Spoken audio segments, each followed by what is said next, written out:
Whoa, what's this? Another part uploaded the day after the other part was uploaded? Who are you and what have you done to— I'm kidding, ladies and gentlemen. Anyway, ladies and gentlemen, welcome back to the Sonic the Hedgehog 2006 Let's Play. So now that we've gotten through another load of time travel shenanigans, we need to find another Scepter of Darkness to seal Mephiles in. Problem is, we don't exactly know how to do that. But this archaeologist that we just ran into may know something, but before we can get any information from her, we have to save her from these invading Iblis monsters who are now roaming all over the Soliana's hub world. Don't exactly know why they're the orange variety. You think if it was Mephiles, they'd be the purple varieties, but who cares? So now that we saved the archaeologist, she lets us know that by creating 4 black flames, we can materialize another Scepter of Darkness, but we'll be getting more into that later, because right now, ladies and gentlemen, it's time to complete the last few of Shadow's side missions. The very last side missions we'll be doing ever for this Let's Play, so, perk up, ladies and gentlemen, we're almost done this piece of shit. So the next side mission we're going to be doing right now is located not too far off. It's near the piers, actually. Near this bridge, actually. And for this particular side mission, we are going to be doing some errands for Lord Regis's daughter named Sabrina. And she's a total bitch. I'm serious. She treats Shadow like total shit. She's completely stuck up and obnoxious. You know, if there was a way to homing attack a human being, I would totally do it on her because she totally deserves it. It's actually this side mission that I really wish Shadow had his chaos, the evil energy meter from Shadow the Hedgehog, so I can continuously homing attack Sabrina to fill it up, and then perform the coup de grace with a chaos blast and finish her off. She deserves it. And yes, I am that much of a sadistic asshole, because, well, you know, if you want me to do a side mission for a character, but you have the character treat me like total shit, I don't want to do the side mission. How about that? I just really don't want to. But anyway, in terms of the mission itself, it's broken up into 3 sections. So yeah, it's another one of those do something, 20 seconds later, do something else, 20 seconds later, do something else, we fuck up, 20 seconds later, you gotta do it over again, 20 seconds later, start over. Yeah, it's one of those things. The first part, you have to find a key that was near the bell tower. It's simple enough, you know. They tell you exactly where the key is, and even though it's not marked on your map, there's only so many places you can look. The second part, however, I can't say the same for. For now, we're looking for 5 gifts. I guess that's what they are. In 5 specific areas of this hub world. Now, they're always in the same spot, so they never randomize. You don't have to worry about that. It's kind of like the Soliana Boys challenge, to be perfectly honest. The thing is, though, it's missions like this where I really wish the products themselves were, you know, marked on the map. And it's actually this mission that I really wish the map was a bit bigger and more useful. The map is always constantly homed in your home current location, which does fuck all. Because it's, when you're first playing the game, it's real easy to get lost in this hub world because everything is bleak. It's just not interesting to look at. If I can give, I don't like hub worlds in general. And I really didn't like, you know, Sonic Adventure's hub world because to me it kind of interrupted the flow. But at least you can, you know, you can travel in full speed during those missions, and you had to call to tell you exactly where you needed to go in case you got a little lost. This is just bland and it's boring. I may have mentioned it before, but I can't stress that enough. I really wish the products were highlighted on the radar. Yeah, that would sap some of the challenge away, but I don't care. I don't care. At least give me an option to like press start to get a full view of the map, you know, something like in a Link to the Past. I had like the little indicators, you know, on the map itself. I think this mission should always be about how fast you can do it and not exactly if you can do it or not. But anyway, for the last part of the side mission, we need to protect Sabrina from the oncoming Eggman's fleet. And really, fuck her. I don't want to do this anymore. I don't want to. You treat me like shit and you think I'm going to go out of my way to protect you? You know, you deserve to rot in hell. Guys, take it away.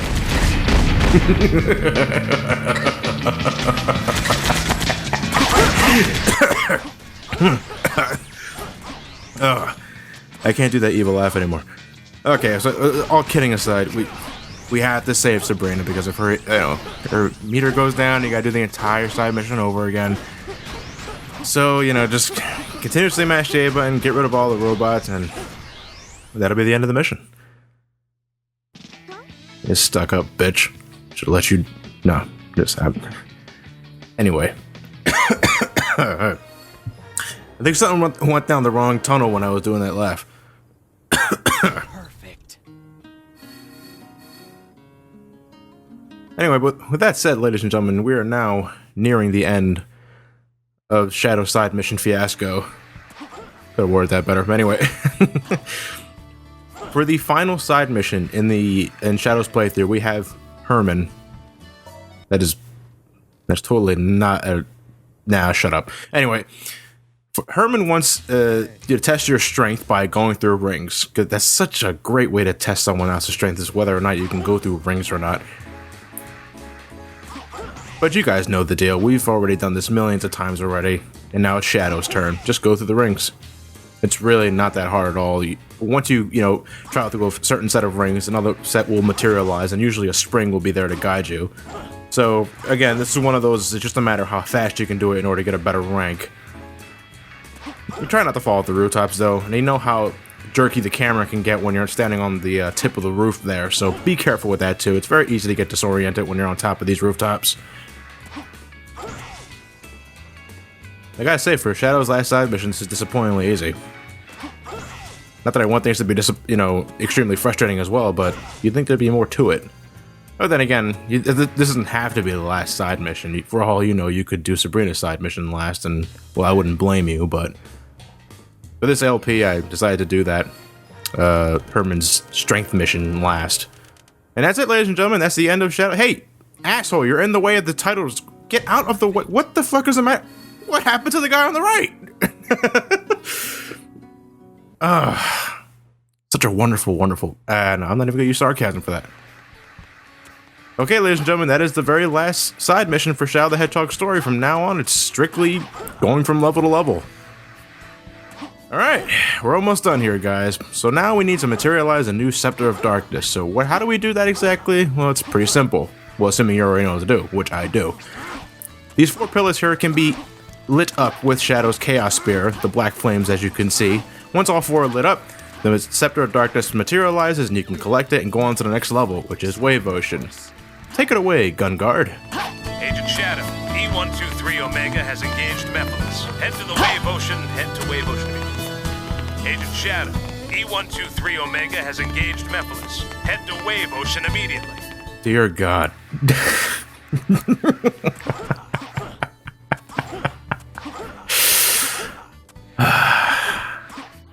That could have been so easily fixed in like Adobe Sound Booth or whatever audio video equipment they use to edit the sound clips together. It could have, as Ryan said in the Brain Scratch playthrough, it would have taken you 2 seconds to fix that fuck up, but you left it in there, and to me, that is just one of the best testaments to this entire game as a whole.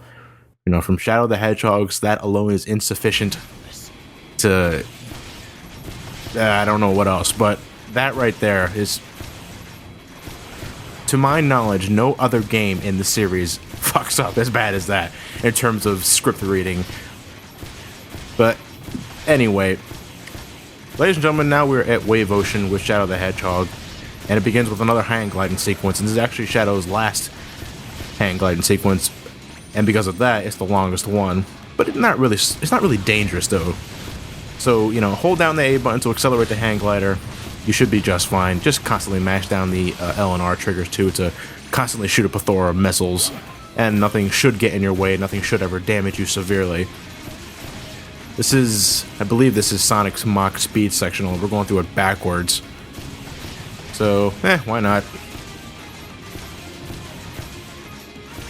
I would tell you to keep an eye out for those pillars of rocks, but they're really not a threat. Even when they crumble on top of you, it won't kill you instantly. They'll just damage you slightly. Anyway, but after that, we are now back in control of E123 Omega. Now we really get to shine with him, because before we only had control of him during the boss fight, but now we get to really see what Omega can do. And... Yeah, so Omega can shoot projectiles from his cannon by holding down. You press the X button to shoot a blast out. You hold down the X button to charge up a blast, which will, you know, pretty much do a scatter shot that homes in on every enemy on the screen. And honestly, it works. To me, I kind of wish there were different levels of Omega's. What the hell happened there? Anyway, I kind of wish there were different levels of blaster cannons that he had, kind of like what he had in Sonic Heroes. But no, it's always the same little pea shooter that shoots out from his hands, and honestly, they sound very unthreatening. It's the laser blasters sound like little love taps that you would give someone in the face. It doesn't sound very threatening at all. None of these, you know, shots pack any kind of punch. And I was gonna say like Gamma from Sonic Adventure, no, but you had to get an upgrade for Gamma in order to hover. Yeah, but by hitting the A button in midair with Omega, you can hover. Now, usually they expect you to hold down the A button to hover for a short period of time, but thanks to this game's wonderful programming, you can constantly mash the A button in midair to keep Omega afloat horizontally for an indefinite amount of time.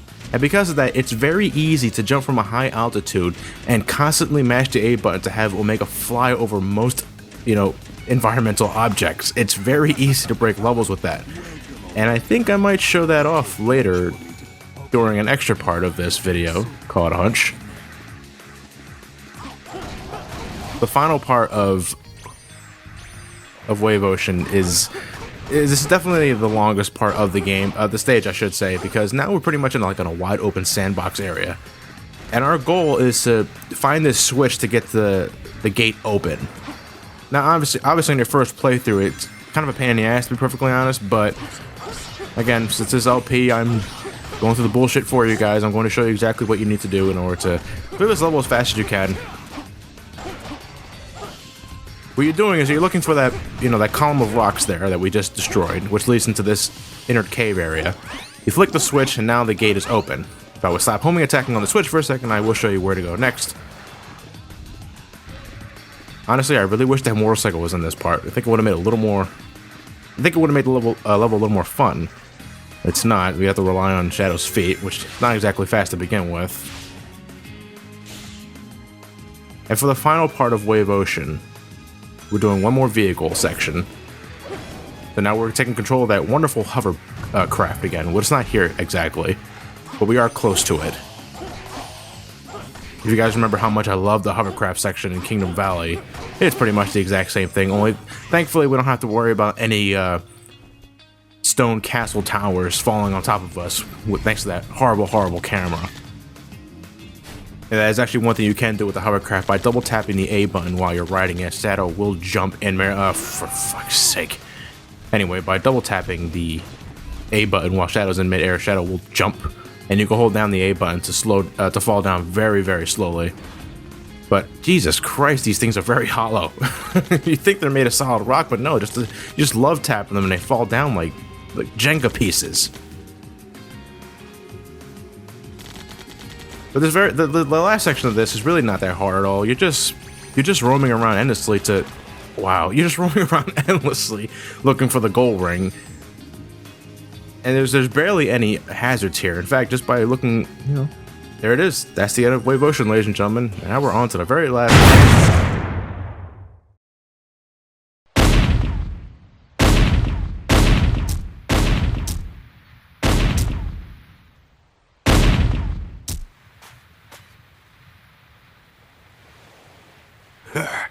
This only proves you were created to stop Shadow, the ultimate life form.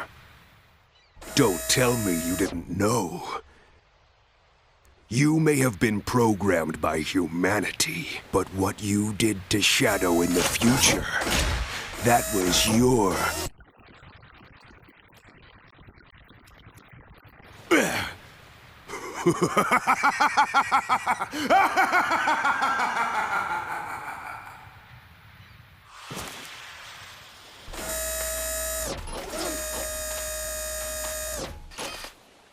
What just happened? Shadow.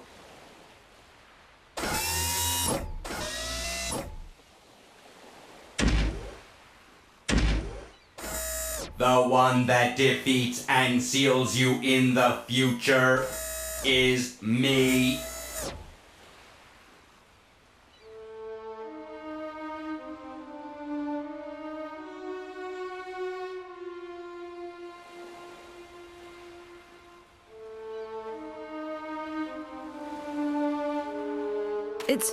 It's so unfair. Shadow's always here to defend the world. Despite that, Eventually, when something or someone is seen as too powerful, it is seen as a threat.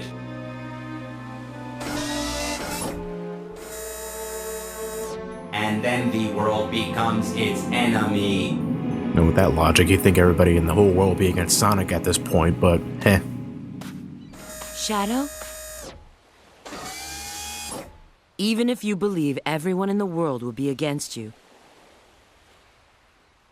know that I'll always remain by your side. Remember that.